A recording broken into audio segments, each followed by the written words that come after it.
என்ன பார்க்க போறோம்னா சிக்கன் குழம்பு தான் செய்ய போறோம். வாங்க பார்க்கலாம். என்ன கடுகு,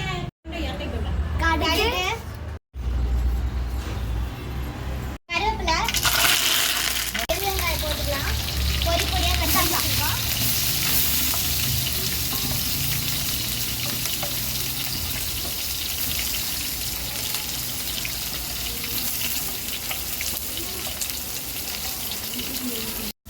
சிக்கன் கிரேவிக்கு புதினா போட்டு நல்லா இருக்கும். ஆனால் நம்ம எண்ணெயிலே போட்டு வதக்கிக்கலாம்.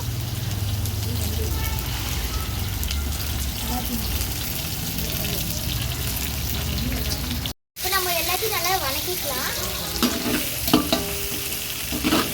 நல்லா வணங்கிட்டு இருக்கு. எதுக்காக நாம பண்ணிருக்கோம் பார்த்தீங்கன்னா, நீங்க அத்தை வீட்டில் இங்க மாரியம்மன் கோயிலில் பூஜை நடந்துச்சு. அதனாலதான் இப்போ நம்ம கோழி எடுத்து பண்ணிட்டு இருக்கோம்.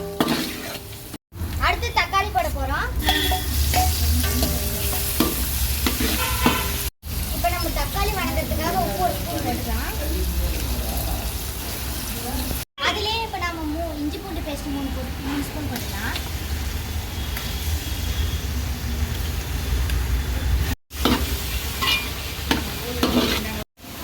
இப்போ எல்லாம் வணங்கிடுச்சு. இப்போ நம்ம சிக்கன் போட்டுக்கலாம்.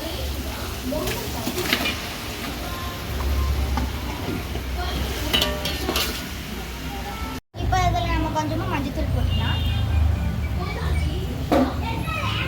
இப்போ சிக்கன் பச்சை வாசம் போகிறதுக்காக நம்ம கொஞ்ச நேரம் கட்டு போட்டு மூடிக்கலாம்.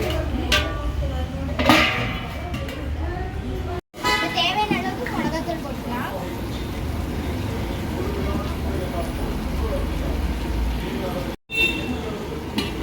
கொத்தமல்லி தூள் ஒரு ஸ்பூன் போட்டுக்கலாம்.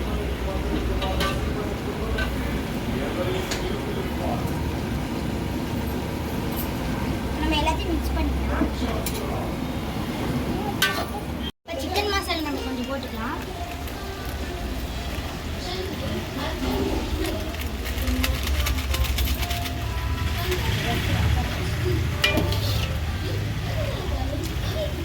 ஓகே, நல்லா வேவிட்டு நம்ம அப்புறமே பார்க்கலாம். பாய்.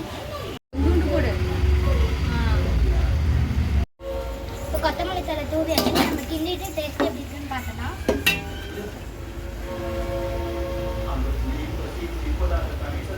டேஸ்ட் சூப்பராக இருக்குது. சரி, இப்போ நம்ம மூடி வச்சுட்டு கொஞ்ச நேரம் கழிச்சு ஆஃப் பண்ணிடலாம்.